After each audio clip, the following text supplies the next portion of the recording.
Alright, so here is my quick review of King Arthur, Legend of the Sword. Now, by the way, I apologize for not posting anything for, almost a month. I got so busy with, school stuff, and I had to do a bunch of papers, and I had to finish my documentary project, and, it just, things got really crazy, and I just didn't have time to make any videos, and I also missed out, like, a lot of movies that I wanted to see. It was a real bummer. So yeah, that's why the absence, that's why I couldn't really, post anything. But I'm back now, and I'm gonna be posting videos frequently, at least for the next few weeks or so, and I'm also gonna do life update vlog kind of thing, and then I'm gonna, talk to you guys about what I'm gonna do for the summer. Let's get on with the main event. So here are my thoughts on the first movie I saw in a month, which is Guy Ritchie's King Arthur, Legend of the Sword poster. So it's I hate using this word, but it's fine. It's fine. It's not great, but it's not terrible either. I didn't hate it, but I didn't, particularly like it either. It's fine. I read some one-star reviews before seeing the movie, and this is not a one-star movie. It's not that bad because there are things in the film, sorry, my belt. Because there are things in this movie that I actually really liked. One of them being Charlie Hunnam as King, Arthur. I've never been a fan of his. I've never seen Sons of Anarchy.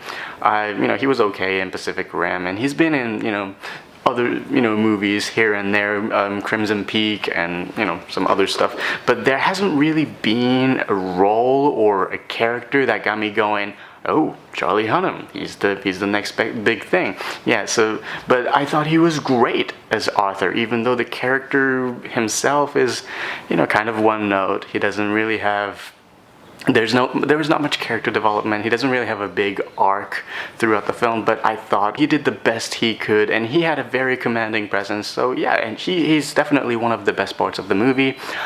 I also liked some of the action set pieces. I thought the opening action sequence, like the first 5 to 10 minutes, I thought it was really fun. I was like, all right, this is really fun. I'm really, enjoying this. And I really admired the way Guy Ritchie, created this world, this universe full of magic, weird creatures, and all this like a legend, mythology, whatever related to King Arthur story. And I thought that was really neat. And I would love to see him expand this world if they decided to make a sequel, which is very unlikely because this movie flopped. It's like it made like what, $15 million over the first weekend. That's bad. That is just bad. But yeah, I really liked the way, I enjoyed the fact that he was being very ambitious. This is something I've never seen from Guy Ritchie. It's a big budget fantasy thing, and I think he did the best he could. Having said all that, one of my biggest issues with the movie is Guy Ritchie's style. Now, don't get me wrong, I think he's a very talented filmmaker, but I'm not always a fan of his style. He has this kind of, frenetic visual style, editing style. He takes this frenetic editing style which goes like whoop, whoop, whoop, whoop, whoop. It goes from flashback, flash forward, and just going to a lot of different places, and there's, some quick banter between the characters, and there's some playful music playing in the background, and it goes like, so this is what happened, and then what happened, and this what happened, and what happened, and this happened. Wait, slow down. This is confusing. Let's rewind it back a little bit.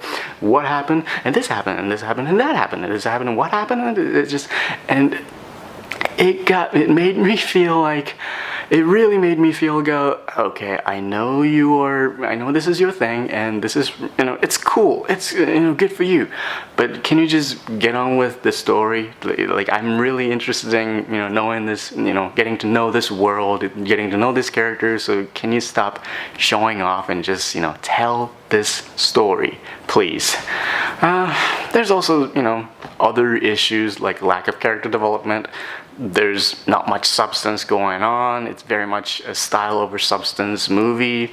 There's not much to remember, but I gotta say my biggest problem with the movie was the action. Now, I know I said I liked some of the action set pieces in the movie, and I did, you know, the opening action sequence, great. There are some, you know, fun chase sequence, great. But for the majority of action really annoyed the shit out of me.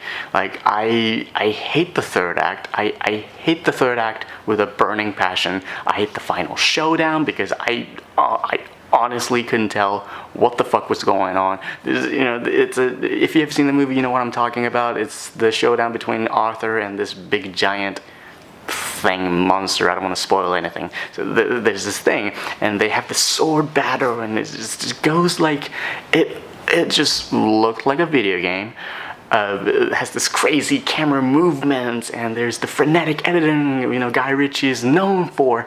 And the 90% of what I was seeing was just computer generated, and it just felt like I am watching a video game, and I don't care. This is just so loud, and it's head banging, it's annoying, it's just, and I was getting bored. I didn't care about anything, and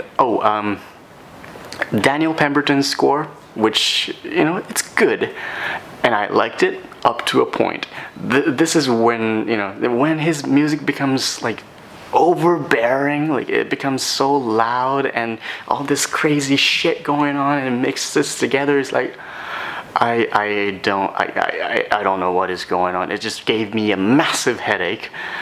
And yeah, there's also this stupid, like, heavily animated sequence in which, you know, Arthur just slashes like so many soldiers and this, like, you know, quick and it just really bugged me. It really gave me a headache, and at one point I started thinking, okay, is this sequence secretly directed by Michael Bay? Because that's what it felt like. I was so annoyed. I was just exhausted from watching it, and I just, you know, I really wanted the movie to be over, and that's not a good thing, you know.